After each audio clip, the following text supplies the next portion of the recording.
Hey, it's Rob Lightfoot, proud two-time alum of Rowan University. And I'm Jessica Kennedy, also a two-time Rowan alum. And you're listening to Beyond the Brown and Gold. Rowan Radio 89.7 WGLS FM presents Beyond the Brown and Gold, a show that highlights the lives and memories of Glassboro State and Rowan University alumni.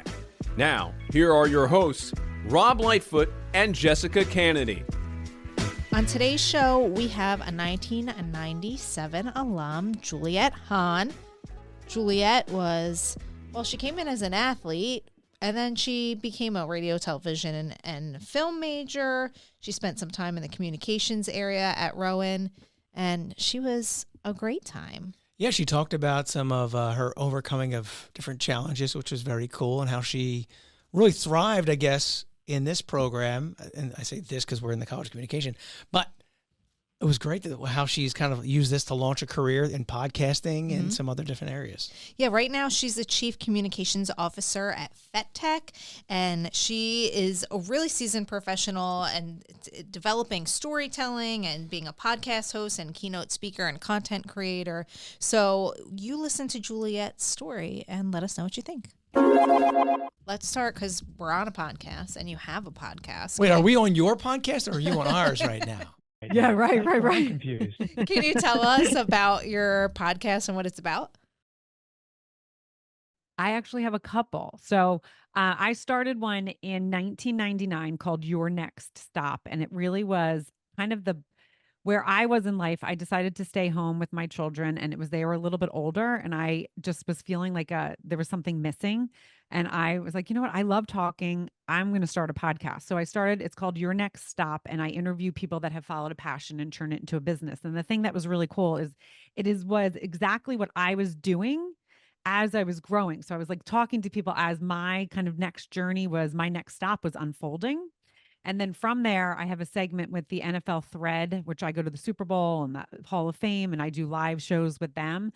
And then from there, my podcast also brought me in connection with Brent Sopel, who's a former NHL hockey player and a dyslexic. And we started together, because I'm dyslexic, a podcast called Word Blindness, Dyslexia Exposed. And so Your Next Stop right now, I'm in the 5th season. And this year I decided to do every other week. And then Word Blindness is every week. And then YNS Live with NFL Thread is really kind of like when the Super Bowl, we now do live shows. We used to do interviews all the time, but we kind of pared it back as we grew and saw that it really was the live shows that people loved.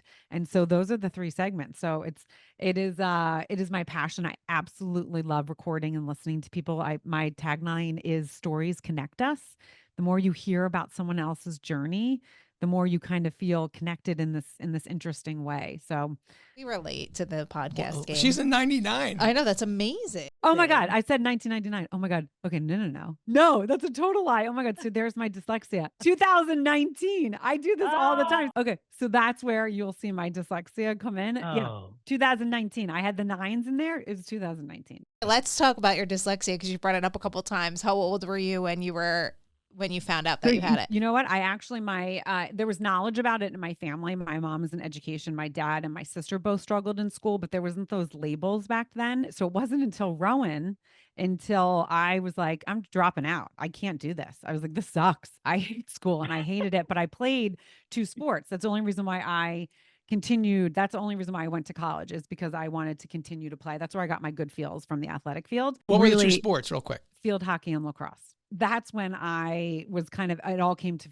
fruition. It was like, okay, this is what you have. And then my son's also diagnosed. So it was this understanding that, it was like, I learned different, I struggled. But then in college, when I really kind of learned, when I changed my major to communications, radio, television, and film, because I went in as a corporate fitness major, because I love people. I love talking to people. Fitness was obviously where I really excelled. And I had to take anatomy and physiology. And was like, yeah, no, not continuing with this, and had this kind of like, almost like a standstill. Like, what am I going to do? This really sucks. And I fell into communications because, again, that's where my gifts were. My dyslexia, I'm really good at talking. Like, people would never know that I struggled in school. My son's very similar. My dad's very similar. So it was this kind of really cool thing. But I went into, because I didn't think I was creative, I was like, I'm not going to do all the radio, television, and film stuff, even though I think that's awesome. But like reading from a prompter, I would never be able to do that. All the things that I was like, nope, can't do.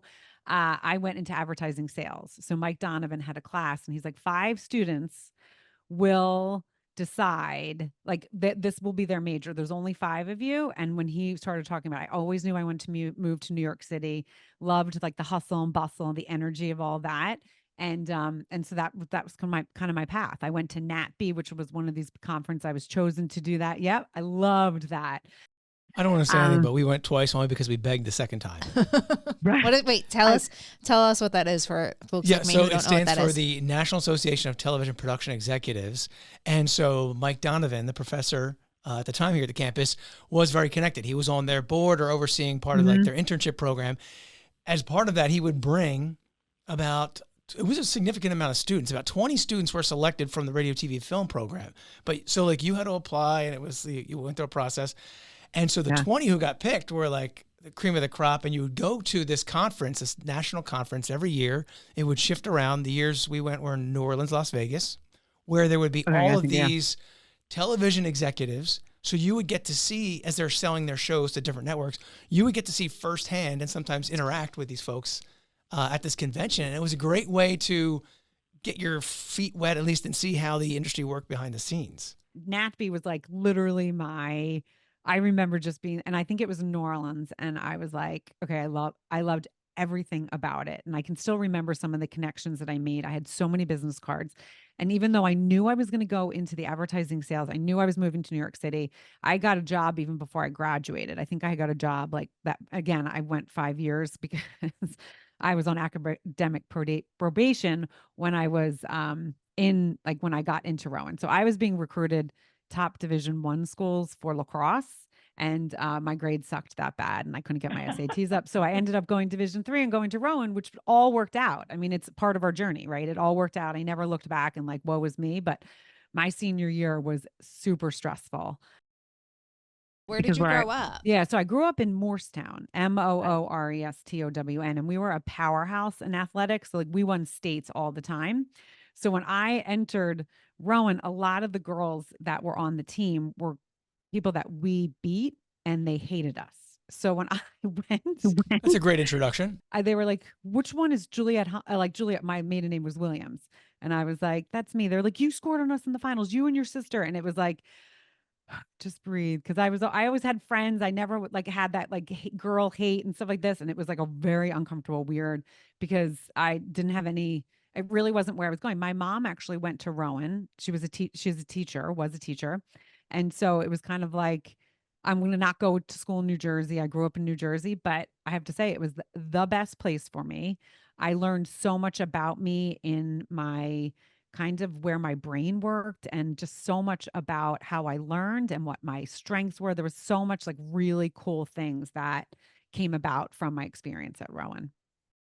I'm just curious, were any of your friends noticing that you just thought differently? Like were any of your friends or that you either roomed with or studied with saying, you know what, we're not seeing it that way? And we talk about that on Word Blindness because it is a very interesting thing. Dyslexic people do really think differently. I mean, our brains just are wired different. So we have that big picture. We can get around things. We know how to figure things out. It's a really interesting, and sometimes you don't even realize you're doing it, especially because I didn't know why I did things different when I was in school. And one of the things that I talk about on my podcast a lot are that because I struggled, I learned how to get out of things by connecting with people. So I knew what kids I could really count on to help me. I knew what kids I could ask questions with that they wouldn't make me feel dumb. I knew what teachers I could ask. And so I became this expert communicator. And I mean, that's actually essentially from my podcast, I started a consulting company helping small businesses be able to share their story, to connect more with people, because the digital world is so noisy. I really started that. And one of my clients actually hired me then as their chief communications officer. It's a biotech company called FetTech. I happened to go to high school with the co-founder who is also dyslexic. So it's like this such an interesting thing just because I put myself out there and was okay sharing my story, right? Talking about the things. Yeah, I struggled. So in college, when I stopped playing sports, it was the weirdest, really hard. It was like a part of my identity. It was who I was, is what people saw me. I was the dumb athlete, which I hate saying, but that's what I was. Clever, funny, great to be around, but wasn't allowed to do chemistry. And now I'm a woman in STEM. Like I'm like, I wasn't allowed to take it because Morristown was a very high achieving place. And they're like, nope, you're not allowed to do this. You're not allowed to do that. So it's one of those things that once you get to know your strengths and weaknesses, and I think I was really forced to be able to do that because I had such weaknesses, but then I also had such strengths, and I could see where me being me or telling things or where I actually excelled. And I think so many people sometimes don't give themselves that ability to do that. They don't let themselves just kind of stop and think, okay, am I really good at this or do I struggle at this? And then kind of embracing it, okay, I'm not great at this, but let me see what people I can surround myself. So I was like a master at that when I was young. Okay, I suck at this. Who can help me do this so I don't get called out and, have to stay in for recess? Was there a defining moment besides that conference that you think really kind of changed your trajectory academically and then, your career path that you chose? Definitely was almost that aha moment. I mean, I think it was when I was diagnosed, because then I was able to kind of understand a little bit more of how I learned and have a more understanding that it wasn't that I was dumb, that my brain was a little bit just different. It wasn't that, me sitting in class. I mean, teachers all the time, if you just focus like you did on the sports field, you wouldn't be struggling so much. If you weren't so social, if you weren't, if you just paid attention. And that was more of my ADHD. I was definitely more of like the boy, I didn't sit still. I don't learn sitting still. Like when I walk my dogs is when I do my best work. That's when I get creative. But in third grade, everyone went to gifted and talented. Literally the entire class went to gifted and talented except me and the troublemaker. And we had to go to special reading. And that was a really big point in my life. But I was told it was a creative thing. So I told myself forever, because I can't draw, I'm like really bad at drawing, that I wasn't creative.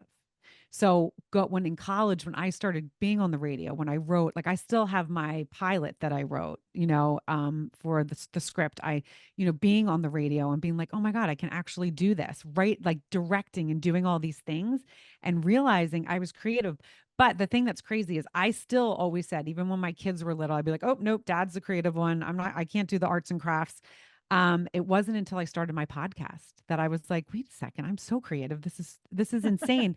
I'm just creative. Right. I'm just creative in the storytelling and the narratives and the big picture and like knowing what, like, social media, I'm very creative on that. And so it was this really interesting time that I can look. So those are kind of pivotal things that were happening in college that then I connected a little bit more. Again, it's like the stories, talking to other people, and then realizing I'm so creative. Yeah, was it the adults that were telling you that it was gifted and talented, it was a creative thing, and that's why you couldn't go because you weren't creative? Well, the kids, it's funny because the kids came up, and I think it probably was just something that I gave to myself. But yeah, there was definitely something, I'm sure, in art. Someone was like, oh, stick to the athletic field. You're not good at this. I had my guidance counselor constantly told me I wasn't going to college.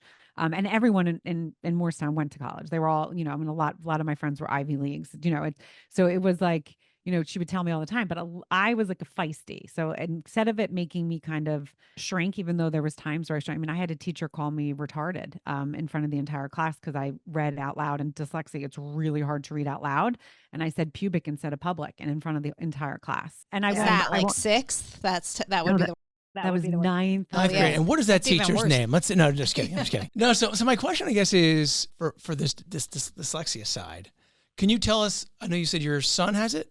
Is diagnosed My son. with it. Mm-hmm. Yep. So have the modalities or the way that they approach this in teaching, have they changed since you were diagnosed with it, or are they still sort of rolling out the same So funny that you asked that. So the Sopel Foundation for Dyslexia is what I do a lot with Brent and our podcast Word Blindness.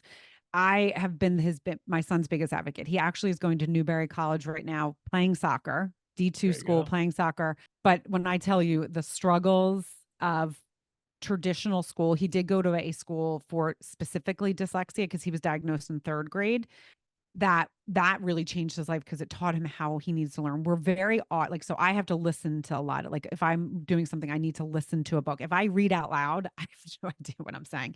And it's slower. And some people might be like I totally can read. It's just slower. And if it's a word that I don't know, or I can't like sound out, forget it. I'll mispronounce it like every single time. So there are certain districts in certain states that, yes, are a little bit better, but 50% of prison inmates are dyslexic and undiagnosed.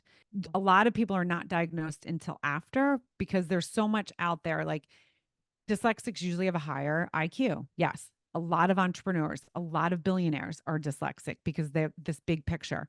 But there's a lot that people don't talk about. Like, so for Brent, for an example, getting out of he played professional hockey for 18 years, but had no skill set. So when he left the league, he couldn't get a job because he couldn't do it. Like, he had so many different, he couldn't do all these different things. He was not diagnosed until he was 32, until his daughter was. He didn't even ever hear the word dyslexia. So there's so many levels of it. And yes, someone might listen to this and be like, oh my gosh, I'm a teacher, I know it. But a lot of the stuff that's happening in the dyslexic world is actually being brought on by people that are not dyslexic, that think they understand. How would they know? They have no idea. And it's really frustrating.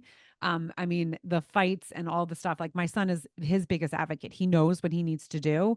But still you'll have teachers because, again, he's like me. It's a learning difference. It's a disorder, whatever you want to say, that's almost like blind to someone. You would never know. Like, if you saw me write or read out loud or whatever, I can't spell anything. I don't know my lefts from rights. I'm 50 years old. I have a wedding ring on, and I still, like in yoga, I'm always constantly facing the wrong way. And I'm like, "Ugh." And if I'm not focused, I will go left. I'm like, I gotta do the L. There's things about dyslexia that people don't realize, that every day, the things that we have to do, it's just, we work harder. We're used to failing. So like me working for the company Vet Tech, someone's like, I can't believe that you said yes to that. Like, you said you failed science. And I was like, but I can figure anything out. Like, I know that I can figure anything out. Everything's figure outable. And I have that confidence in myself.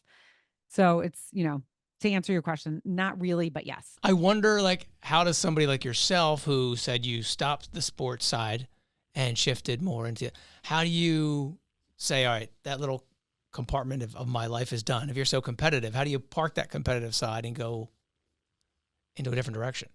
Because I'm sure that's still in there. You're doing it different ways, I guess. She's just trying to beat everybody else out in the podcast. I know. I really like her I'm still not convinced that we're on our podcast or hers. I'm really not sure. Well, it's one of those things that I am super competitive, but I'm not competitive with others. I'm competitive with myself. So like I'm so happy for other people doing great, and I'm, love that. I'm competitive with myself internally. I work out. I still am very athletic. I love watching my kids play sports. So like I can still do that. I mean, it's one of my favorite things. I don't care what I miss.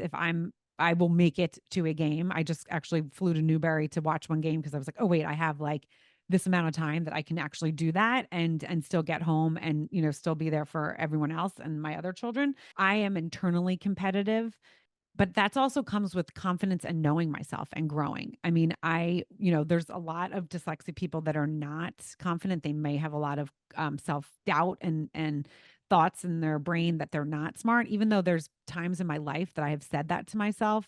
I'm not smart, but I was always confident in other things. And so it's one of those things of, if you can diagnose someone early on and give them that, like, hey, I had my mom who was my cheerleader, my dad, I had teachers along the way that saw me and knew, like, acknowledged me and didn't call me out, like knew, oh, let me go over there. Because a lot of times I would be sitting there when someone would take a piece of paper, like the teacher would be like, okay, everyone take their paper out. And I'm like, what did I miss? why is everyone else right? What did I miss? I'm sitting here staring. What did I miss? I was always a step behind, which is hard and frustrating. So you're always constantly like one step behind, working harder. Any dyslexic you'll talk. I mean, I have dyslexics that, friends that, their kid works until like 2, 3 in the morning to get work done. I wasn't that much. I was like, if I get a C, I'm good. I don't need to, to go. I didn't have that perfectionist part of me. Like I was okay with that. But other things, athletics, I lay it all on the floor. There's things that are important to me. I will always get it done. I say I'm doing something, I will always get it done. I will do it. I will stay up. I will work hard. So having that confidence, I think, is what's really important. And that's one of the things that we're doing with the foundation. If you can love yourself and a kid can see that they're seen and heard and just know you just learn a little different, that's going to be the biggest factor as they go on. And it's okay, right? You're not alone. You're here, you're seen. We understand you might learn different, and it doesn't make you any different. Doesn't make you, I mean, I shouldn't say that you're different, but it doesn't make you any less than. Did you ever find your way to New York post Rowan? Yeah, no, I got a job probably 3 months before graduation. I went right into advertising sales. I moved into an apartment. I wasn't making any money. Yes, I had 2 friends that were there, and that's where I met my husband. Actually, industry. He was in advertising, and I'm still in New York. I'm not in the city anymore, but I lived in the city for probably 12 years. Had all my babies there. Yeah, New York City was. That's what I wanted to take the subway and wear a suit. That's exactly what I didn't want to do. So you said all your babies. How many babies? So there's 3. I like action, but New York's it's too overwhelming. Like Philadelphia's a nice size. Yeah. Chicago's a nice size. I love the idea of Wall Street. Love being but being in the mix. Like sometimes I do have to go up there. Like when I started this role, it was like, you're gonna have to go up there sometime, and that was like a fear of death, just roll over me. Well, it's very intimidating, but I think some of that, like personal, like you said, your personal competitiveness, that probably helped you survive a bit there because you like really wanted to do it for yourself. So you probably pushed yourself to be strong there because it takes a lot to be successful there. Yeah, I mean, I had a lot of different jobs. I was there when the .com. So like I was in advertising sales and then was like, but again, I could interview. I mean, this is what we joke about now. I literally could interview for anything. I could interview for the president of the United States and I could land that job and I could get in the job and be like, oh shoot, I have no idea what I'm doing. And then I find people inside that can help. And that comes from where I was in the classroom. So I used to, literally jump into jobs. I still laugh at some of the jobs that I got. And I was like, I was not qualified at all. I convinced them that I could do it. And then a lot of times where it was like, okay, maybe I don't really know what I'm doing. I'm going to see if I can get more money at a different company. And that sounds like very ADHD, but it wasn't. It was actually a really great kind of job hopping. I've never like left anyone hanging. I never did that. It was just like, okay, the time, you know what? I think I'm done. I learned what I did in this situation. And now I'm going to go on to see where I can build that. So it's all those building blocks that I just did naturally. I don't know why or how. And I did. So I worked there. And then when I met my husband and we started having children, I always wanted to be a mom. Like I love kids. I always wanted to be a mom. And fortunate enough, I was able to stay home. And that's what I did I really just went back to work. My oldest is 19. My youngest is going to be 15 this weekend. And so I did again, I started my podcast and did all those things and had the consulting company. So kind of did a part-time thing, but really just went back, this past year to really full time. I mean, my kids would laugh and they'd be like, it's probably been like 5 years that you've been doing the podcast and going to, the Super Bowl. I was talking to my aunt the other day who stayed home with them until I think they went to like high school. And I was like, how did you do it? Sometimes by the end of the weekend, I'm like, okay, it's time for everybody to go back to school and for me to go back to work. So hats off to you that you did that. And it's great that you were able to kind of sneak back in the past 5 years and, get in that podcast world. And then tell us about how you landed with FetTech. I know it was through consulting, but tell us a little bit about that. Yeah. So that was a really, really fun, really fun story. So Danielle Fetty, who's the co-founder, she and her husband founded, and it's regenerative medicine. So they had a wound powder that was cleared FDA cleared in 2018, and then they made it into a gel that there's no other company that has been able to keep the potency up. But so it basically burns and wounds. It stems, it tells your body how you need to heal. So you're going to heal a different way than Kevin. And it basically is all natural, and it is doing some incredible things in burn and trauma.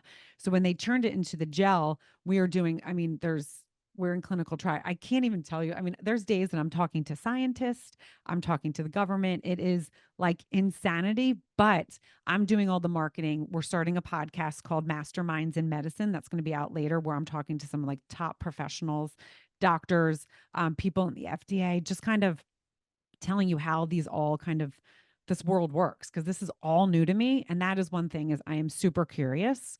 I'm not afraid of asking questions, even though there probably was a time in my life where I didn't, because it was like, I don't want people to know that I don't know this. But now it's like, I know I ask questions. That's how I learn.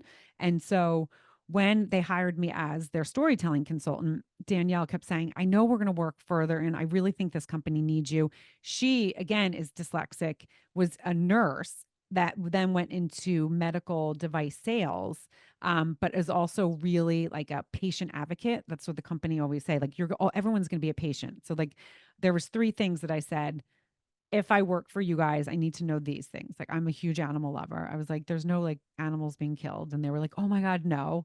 And I was also like, and this has to be a natural product. I'm totally into like homeopathy. And, I think Western and Eastern world, totally there's business for both of it, but I'm more of like natural. So I needed to make sure of that. And so as I was learning her story, she's like, I really actually think that we can hire you. And as we get FDA clearance for the gel, you're going to be able to jump in and be kind of like my right-hand man. So I'm doing all the PR, the press, again, starting the podcast. I work very closely with our regulatory science on the websites and the wording. And I mean, all the emails that I get, it takes me a little longer, but the fact that Danielle is also dyslexic, there's an understanding, which is really beautiful. And that's one of the things we also want to do with the foundation, is make this more like, so you're a dyslexic person, or you have a learning style difference, and you're in corporate America, that you can go and someone else can be like, okay, I get it. So like Clay, who's her husband, will be like, sends a huge email out. He's like, Juliet, I'll give you explanation. You and Danny will get on a call in 5 minutes. Don't read that. I mean, if I didn't have that, I would be, fighting through reading it. Yes, but it would be taking me longer. So having that is just like, one of the reasons why I did say yes. So I kind of help them with all the behind the scenes stuff there. We just got a huge partnership with Wake Forest in their regenerative medicine, where we're part of their Regen Hub, where our products can be used simultaneously with other companies to advance regenerative medicine, which I can't really talk about some of it, which is kind of crazy, but I'll be going there in October. We'll do that on part 2. We'll bring you back. The dark side of Juliet Hahn. Not the dark. I want to focus on technology real fast, because you mentioned an interesting thing, is like where you have to read these long emails, or I imagine that the technology now where you can have voice it read to to you, text or have it read to you has to be a huge advantage, which you didn't have, but now your son has, and other people, I guess, that you work with through the foundation have. So that's amazing, right? That has to be a huge win. Yes, it is. And then the other piece, the storytelling side, what's like 1 or 2 tips that you would give folks on how they can best like sharpen their knife in telling their personal stories or their business stories? Yeah. So I'm going to answer both of those questions. So the first one, yes, technology is definitely really amazing. But one of the things is, if I have an important email, I have to print it. I need it in my hands, and I need to look at it, and I need to be able to do this. If I look at it on the computer, it's not retaining. So there's things that, yes, are awesome, but there are things that sometimes we still need to do. Like sometimes if I have to really get something in my head, I have to pen and paper it. As much as it is there, that support, like my son is definitely way better with that stuff, but there's times where he just needs to hear it. Like he doesn't need any of this. He's really good at retaining. So that's like, and we can talk about that at another time, but technology has definitely helped. But sometimes we still need to go back to the old school to really retain it, because that's the way our brains are kind of built. Second is that when I had clients, one of my favorite things is we all have stories, and there's people will think of times in their life, good or bad. So what I always start with people is, we have feelings and we have memory feelings. So sometimes you can kind of go back into your life and you might get like a weird feeling in third grade, right? I was like, oh, every time I think of third grade, like I'm going to throw up. Why is that? But I realized it was that I had to go to special reading when everyone else was going to have fun. I had to go read The Blue Dolphin with Dr. Putman, who was like a slow talker. And now people, slow talkers still like make me cringe.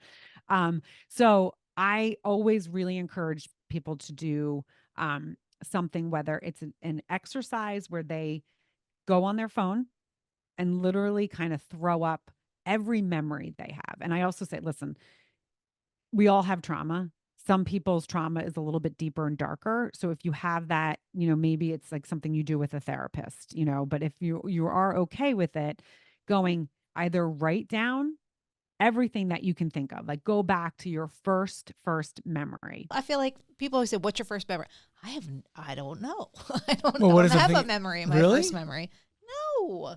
I mean, none of your very first, but do you remember something? I mean, I remember some things, but not really. No, but this is the thing, you might actually, if you sat, and this is where when I walk, my brain clears. I need to move to think. So that's where you can also see like why school was so not good for me, because I can't sit and think. I'm like not fidgeting and all these things. So finding that place that is your, like, whether it's the shower, the car. And a lot of people are like, what? And it's not meditation. Because again, there's like, some people have these weird thoughts of meditation. It's this place where your mind can go. I call it like, it's daydreaming. It's where you can go and daydream. So you can daydream and you can go back. You can also go forward. Like, what do I want my life to look like? Right. So these are kind of the things that I when I had my consultant businesses, like kind of what I would take people through. So going and just really getting your mind ready to be like, okay, let me go back. A lot of people don't go back, right? Like we all have personalities where some of us live in the moment. Some of us are always thinking of, oh my God, what do I have to do tomorrow? And we're not in the moment. Some of us think, oh, I wish I didn't do that yesterday, or that was so fun yesterday, right? So kind of thinking about how your brain works and where it is at the sharpest. So whether that is at night, sitting in the bath, right? Like after the kids are in bed, thinking about this spot where you can kind of just take a breath and start thinking. Now, if you're not used to this is also uncomfortable and hard. I'm not saying it's not. That's terrible. If I don't have the TV on, I have music on. If I don't have music on, I have a podcast on. And my husband's like, can't you just like have quiet? I'm like, nope, no quiet for me. I like the noise. And I feel like you're maybe like 10 days in advance. Oh, yeah, for sure, at least. It's already Christmas. Are you kidding? Right. So this might be harder for you. We could talk on a different time about it, because I have a lot of thoughts on it, but we won't go in here into in the podcast for this. So this is there. You're going and going because there's, you have little kids, you're in the weeds, you're working. There's a lot of stuff that you're like, I don't want to stop and think, right? Like I have had clients that are like, yeah, but I don't want to go back. I didn't like back. Like I didn't love my childhood, or I didn't love this. And that's where it's like, you need to think about like the safeness of it. If it's something that there's a lot of trauma, like you do need to talk, not do this by yourself. But for the most part, it's really helpful to go back and kind of think of that first memory, taking your phone or writing, whatever way you best can get information out. So some people don't like to talk, right? They just like to sit and write about it, and that still helps them get it all out. I have to do everything voice text. Everything is a voice note. Everything is a voice text, except for like my husband, who's like, okay, I hear you all day. I don't want to listen to your voice note. And I have some friends that are like, no, I will never listen to your voice note.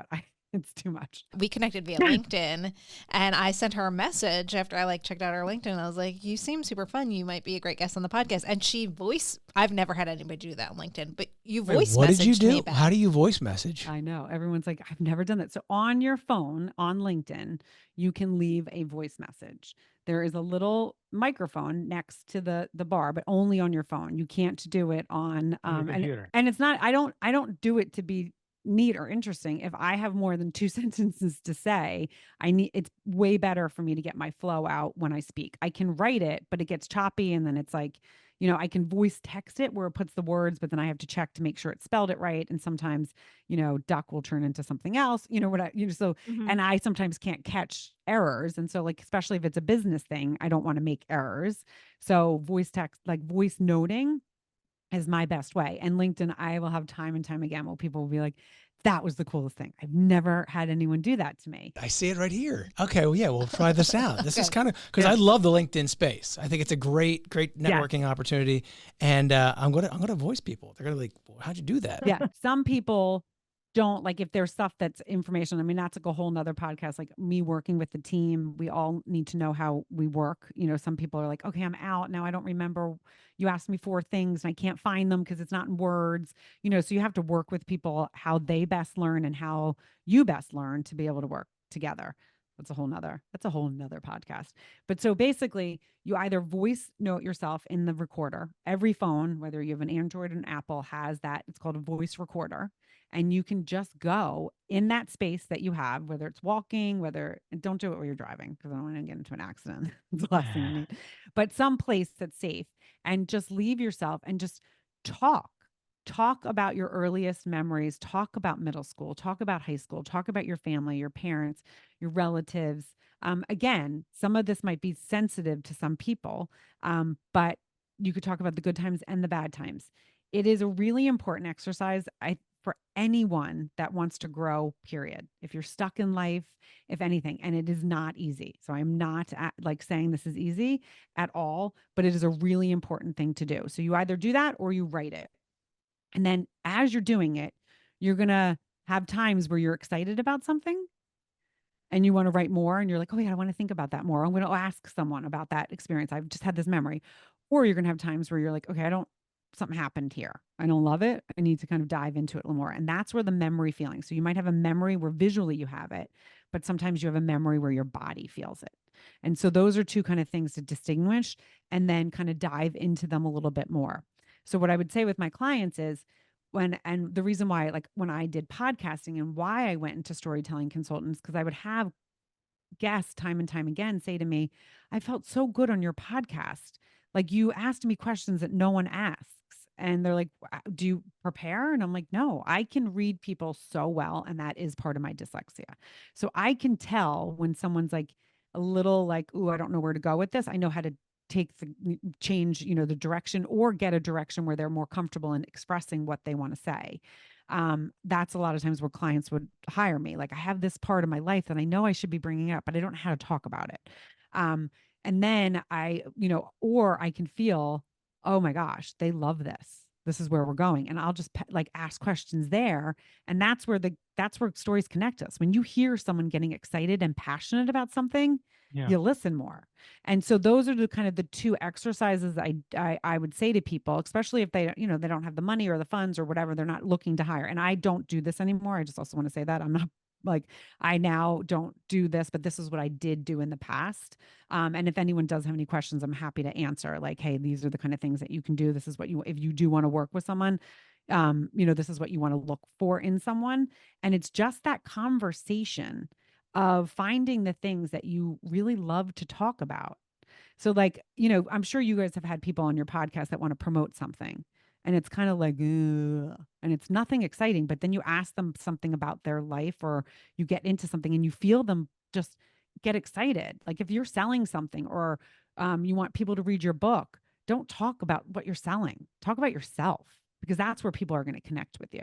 Like sometimes we'll interview people and we know that it's not super in their comfort zone. And then the second we go off and pull the mic away, it's like they have completely come out of their shell. So it's interesting when you're asking people to tell their story.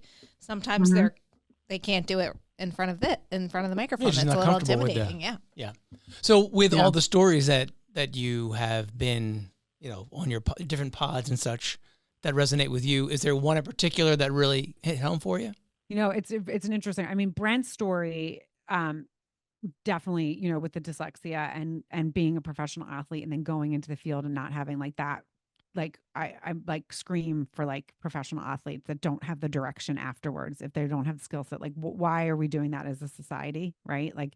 We need to be better, especially also veterans. You come out of war, a lot of veterans. There's a lot of dyslexics there as well. My dad was a Vietnam vet, went into the Marines because of his dyslexia. His brother went to Yale and Harvard, and he went into the Marines because school was super hard for him. So I have a very soft spot for that. One of my clients, which was really, really cool, and she was on my podcast first. I asked her a question because one of the things that I love is like where people get their grit. Like there's always something. And like I know mine is my dyslexia in the beginning, but everyone that has kind of these, and it doesn't have to be a bigger story. That's what I want people to think. Sometimes people will be like, my story is really nothing. I used to say that. I'd be like, my story is just a really normal story. I'm pretty normal. Like I didn't have anything, but then when I say like someone called me retarded out and they're like, oh my God, it died. Right. Like that's, to me, that happened, but to someone else, that's a big trauma. Right. So one of the things that was really cool is I asked her, I said, she had like she was magna cum laude at like MIT and University of Pennsylvania. And that always fascinates me. But when people are really good in school, I'm always like, I want to know more. The brain is such a cool thing. And like, okay, so how did you get on that path and where were you? And I said to her, where did you get your grit? And she said, she paused, and this was not normal because she was a speaker, and she is a speaker, an author, really well-known woman. And she paused and said, I think it was just because of my competitiveness in school. And I was like, okay. And how she answered it, and she like elaborated a little bit more. Her dad was a professor at University of Pennsylvania, and they were Indian descent, and they came from India, and then they were like in the Midwest. And she was like, it was a little bit weird there. And, so I was like, okay, I get it. I left it. Afterwards, she sent me a letter and said, and I can talk about this because now she speaks about this. And actually, I really helped her change her whole talk. And then she started getting way more, booking way more speeches and connections with people out in the kind of public speaking realm. But she said, I have something that I've never shared with anyone, and I don't know how to intertwine it. I think I need to hire you. And I was like, oh, she's like, can I send you? And I read what she put together and I was floored. She basically was high her entire 8th grade year, never missed, and still was on the honor roll, which I was fascinated about. I was like, wow, oh my God, I was struggled enough just being like, not even to focus and get it like a C. I was like, yeah, wow, that's fascinating. I needed to know more about that.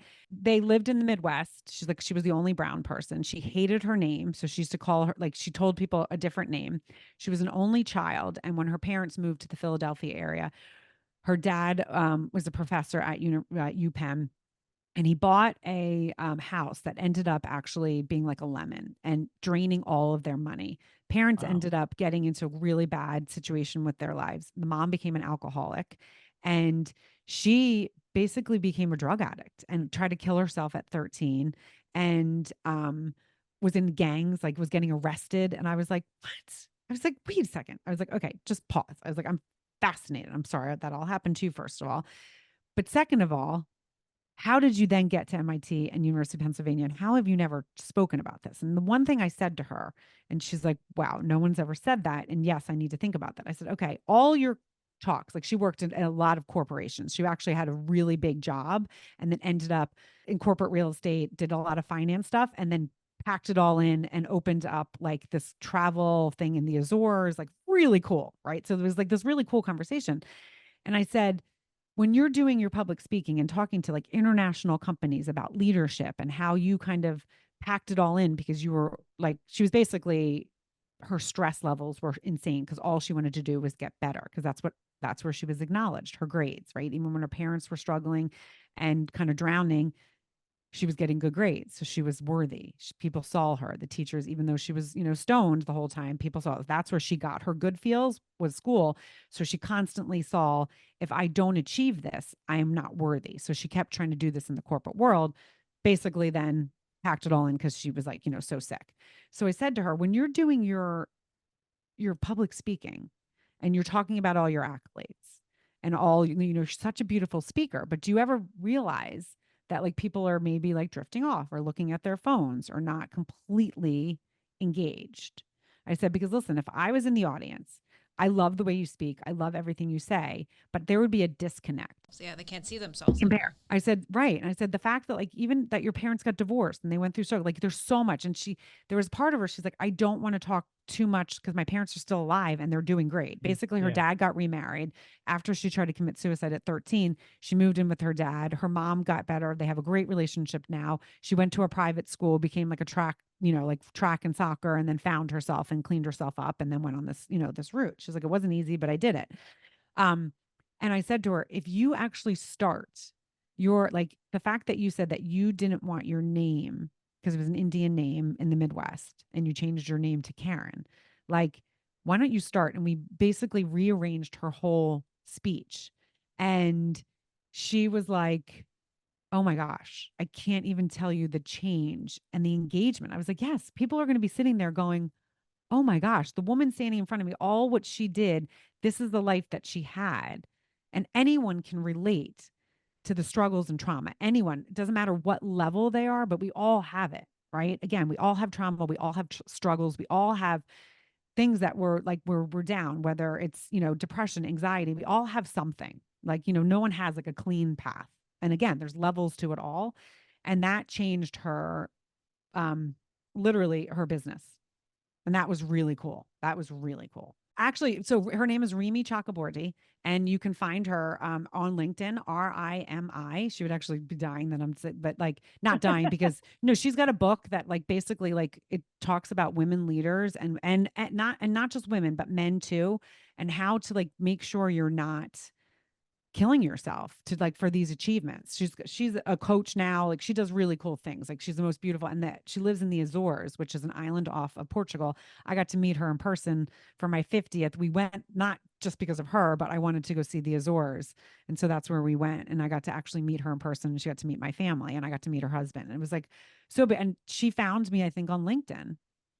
That's wild. Like you finally met her in person after you had this whole incredible experience. Yep. And I've hooked her up with people that I know that have had her come to the States to speak. And I've worked with her like a numerous amount of times on getting her speech kind of up. And now she's an author. Her book is called Root Zilliance, and it's amazing. It talks about the chakras. There's like really interesting things, but it's not just for people that believe in all of that. Oh my God. She's like the heart, like just a really awesome woman. What advice do you have for maybe students thinking about coming to Rowan or current Rowan students that may have different learning abilities that are going to impact their studies and their future? What kind of advice do you have for them as they take on this important college career? Yes. That's a great question. So one of the things that I think is really important, again, is to know yourself, know your strengths and weaknesses. I think we all go into college thinking like, oh, we have to pick a major, right? Oh my gosh, we have to do this. Or I always wanted to do this profession or this career. And maybe you start studying it and maybe you're like, I don't really like this, but you continue because you've said it all the time. And then you go into that career because you're like, that's what I'm supposed to do. And then you become a miserable human. Don't do that.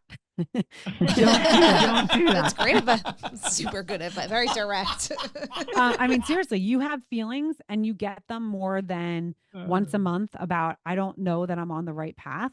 Stop and do that. Daydream. Think about what you want your life to be. You can change a major. You can stay in a little bit longer. Don't let money stop you or make that decision. Really, you like to be a happy adult. It's not about what you achieve. Happiness is who you are inside. And if you are not happy with yourself, it doesn't matter how much money you make. It doesn't matter what path you went on. It doesn't matter what you study. It doesn't matter who you were around. It doesn't matter any of that. If you do not truly love yourself and appreciate and respect yourself and you are not happy, you will never be happy in life until you can get to that. And that's what, like when someone says to me, like, what is success? It's happiness, period. Rob, we talked a lot about dyslexia in this episode. Do you often feel like when people talk about things, you're like, I have that? Yeah, actually, it's funny you say that because there were certain points where I'm like, you know what? I wonder about some of the things that I say. Like if I have an alum that calls and they tell me like they're spelling their name out for me, I'm struggling taking it Same. in. I wonder if that's why we're so good in the creative field. We should schedule an appointment. I mean, she's not a doctor. No, but she probably self-diagnosed us on this. Yeah, she said she knows people well. It's funny you say that though, because I just before here was on the phone with somebody, and they were reciting the last name of the person, I had to have them slowly dictated to me because it just didn't, the wires are just not crossed. Yeah, it's right like there. I hear the letter, but then writing the letter down. And Juliet's involved in like 19 different podcasts. But hopefully we got these right. So she's in the first one, Word Blindness, right? And that focused on dyslexia. And then she's in her 5th season of Your Next Stop, YNS. I don't know if you can find it that way on there, but it's just in her 5th season doing that. She said you can find her on any platform. So if you're listening to us on Spotify, Apple, Podbean, chances are you could find Juliet there too. You've been listening to Beyond the Brown and Gold on Rowan Radio 89.7 WGLS FM. You can find more episodes on your favorite podcasting platforms by searching for Beyond the Brown and Gold or Rowan Radio On Demand.